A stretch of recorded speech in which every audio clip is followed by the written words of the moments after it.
Since the beginning of 2019, there have been over 50 different bills proposed across the United States that would change the way that we use the internet forever. Each one has a different angle, but there is one thing that they all have in common. They all propose to reform Section 230. I'll explain exactly what Section 230 is here in a minute, but first, I want to explain how this is going to ruin the internet that we know, love, and sometimes despise. These existing proposals made by US lawmakers could have extremely dangerous consequences on the creator economy. Congress would not only silence YouTubers, but anyone who uses the internet, and especially for business. This would have a tragic effect on creators, but these proposed changes will ultimately hurt viewers as well. People now rely on creators to give them important information, to inform them about what kind of products to use, what things might harm them, and even important global and local news. A lot of people get their information from the internet these days, and not just from major publications. Additionally, we rely on comment sections to tell us if information we're seeing is valid. It allows us to fact check and hold advertisers publicly accountable for the ads that they run. Of course, there are flaws to that system, but let's really think about what the internet might look like without the protections of Section 230. Imagine an internet where everything you said had to be neutral. You would be unable to publicly share any opinions that might otherwise offend or upset anyone. If someone was to find your content harmful, either physically or emotionally, you could be held liable in court. It gets worse. Imagine an internet where personalized recommendations are illegal. Netflix couldn't recommend movies based on your age, location, language, or even your preferences. Navigation apps wouldn't be allowed to recommend restaurants in your area if they worked at all. In fact, if Apple or Google are no longer covered by these protections, they will be hesitant to host third-party apps at all. The same goes for fitness apps, recipe services, and even food delivery. Okay, I think you're starting to understand how serious this is, so let me just... Okay, that's a little bit better. Now that I think you have a pretty good understanding of how scary this really is, let's go over Section 230 and explain exactly how it has been keeping content creators and most of the internet out of the courthouse. Section 230 includes two main provisions, one that protects online services and users from liability when they do not remove third-party content, and one that protects them from liability when they do remove content. To say it another way, Section 230 is a shield. It protects various different kinds of internet companies from being held liable for any of the comments or images or any videos or anything like that that a user on their platform might upload to their site. So this will include so many things like comments, YouTube videos, reviews, and many other forms of online communication. What reform of Section 230 could result in is a possible never-ending line of costly lawsuits. Big tech corporations will likely be able to afford these costs, but most others would simply be unable to deal with these court fees. Like I said before, there are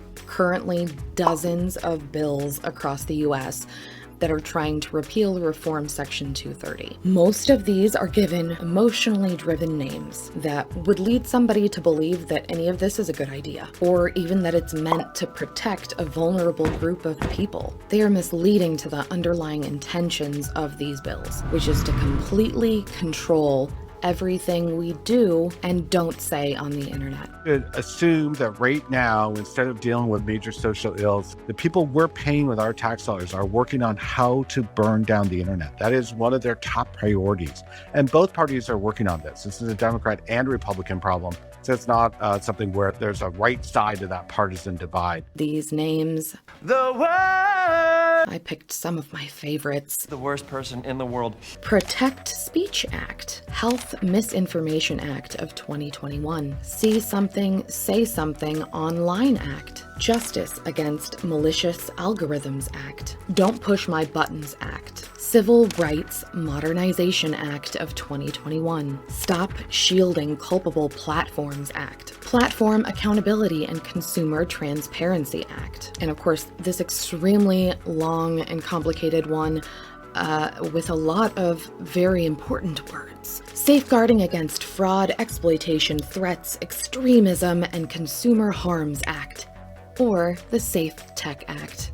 All of these bills that intend to reform Section 230 in one way or another, they have a ripple effect and can essentially make the entirety of Section 230 useless, even if their proposed bills are only targeting one specific audience or category that are protected within Section 230. The newest bill proposed aims to target personalized recommendations, and the language suggests that recommendations of any kind would mean that you're held liable if such recommendation materially contributed to a physical or severe emotional injury to a person, meaning that you would no longer be protected by Section 230, just by recommending things, not products, anything.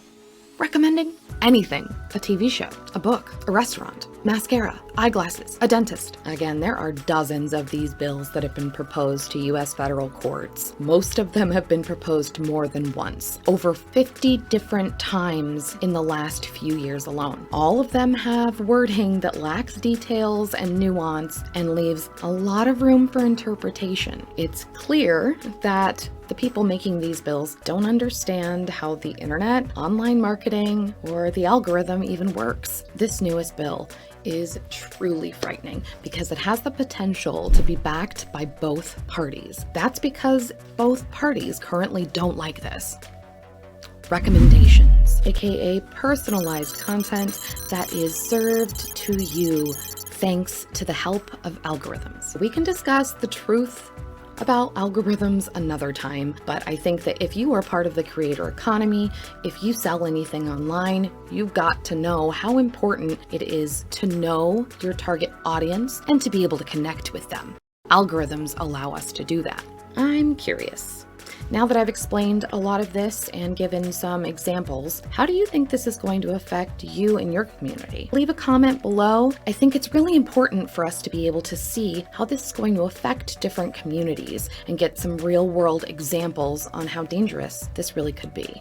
Now let's talk about how reforms of Section 230 have already been passed, or things very similar to it, and how it's already affecting the world. There has been one recent amendment or change to Section 230, which was in 2018. It was a package of bills called SESTA FOSTA. Of course, I have to read this because I can't remember the whole thing. Stop Enabling Sex Traffickers Act, which is SESTA, and Allow States and Victims to Fight Online Sex Trafficking Act, FOSTA. These bills were backed by both parties and claimed to help victims of sex trafficking. However, as you'll see from this excerpt that I got from stopsesta.org, the results of this bill have been devastating to the sex worker community and only continue to get worse. Not only have entire platforms been shut down, but this also gives credit card processors more leverage to censor and control what kind of content is allowed on these sites. In December of 2020, both Visa and MasterCard stopped processing payments for the biggest online host of adult content. They also have a list of words and topics that cannot be mentioned or referenced within the content on the site, which updates regularly, often without notice. Recently, OnlyFans, a popular adult site, announced that they would no longer be hosting explicit content, which is the entire backbone that the site was built off of.